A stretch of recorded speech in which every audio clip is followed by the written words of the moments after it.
ഛത്തീസ്ഗഡിൽ മനുഷ്യക്കടത്ത് ആരോപിച്ച് അറസ്റ്റ് ചെയ്ത കന്യാസ്ത്രീകളെ എംപിമാരുടെ നേതൃത്വത്തിലുള്ള സംഘം തുർഗ് സെൻട്രൽ ജയിലിൽ സന്ദർശിച്ചു. എംപിമാരായ ബെന്നി ബെഹനാൻ, എൻ കെ പ്രേമേന്ദ്രൻ, ഫ്രാൻസിസ് ജോർജ് സപ്തഗിരി, മുൻ മുഖ്യമന്ത്രി ഭൂപേഷ് ബാഗൽ, റോജി എം ജോൺ MLA, നേതാക്കളായ അനിൽ തോമസ്, അറസ്റ്റ് ചെയ്യപ്പെട്ട കന്യാസ്ത്രീ പ്രീതിയുടെ സഹോദരൻ ബൈജു എന്നിവരാണ് സംഘത്തിലുണ്ടായിരുന്നത്. മുൻകൂർ അനുമതി വാങ്ങി ജയിൽ സന്ദർശനത്തിനെത്തിയ എംപിമാരെ ജയിൽ കവാടത്തിൽ അധികാരികൾ തടയുകയും സന്ദർശന അനുമതി നിഷേധിക്കുകയും ചെയ്തു. തുടർന്ന് എംപിമാർ ജയിൽ കവാടത്തിനു മുമ്പിൽ ധർണ നടത്തുമെന്ന് പ്രഖ്യാപിച്ചു.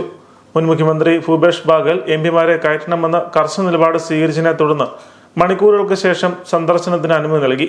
ക്രൂരമായ ആക്രമണങ്ങളും ഭീഷണിയുമാണ് ബജ്രംഗ് ദൾ അക്രമി സംഘത്തിൽ നിന്നും ഉണ്ടായതെന്ന് കന്യാസ്ത്രീകൾ പറഞ്ഞു. ഒപ്പമുണ്ടായിരുന്ന സഹായിയെ ക്രൂരമായി മർദ്ദിച്ചു. തങ്ങൾക്ക് നേരെയും പൊതുമധ്യത്തിൽ കയ്യേറ്റ ശ്രമം ഉണ്ടായപ്പോൾ പോലീസ് കാഴ്ചക്കാരായി നോക്കി നിൽക്കുകയായിരുന്നു. കൈവശമുണ്ടായിരുന്ന ബാഗുകളിലെ സാധനങ്ങളെല്ലാം വലിച്ചുവാരി പുറത്തെറിഞ്ഞതായി അവർ പറഞ്ഞു. നിയമപരമായ എല്ലാ രേഖകളും കൈവശമുണ്ടായിരുന്നതായും തെറ്റ് ചെയ്യാത്തതിനാൽ ഭയപ്പെടുന്നില്ലെന്നും അവർ പറഞ്ഞു. മനുഷ്യക്കടത്ത്, മതപരിവർത്തനം തുടങ്ങിയ ഗുരുതരമായ വകുപ്പുകൾ അനുസരിച്ച് കേസെടുത്തത് നീതിന്യായ വ്യവസ്ഥയോടുള്ള വെല്ലുവിളിയാണെന്നും എംപിമാർ ചൂണ്ടിക്കാട്ടി.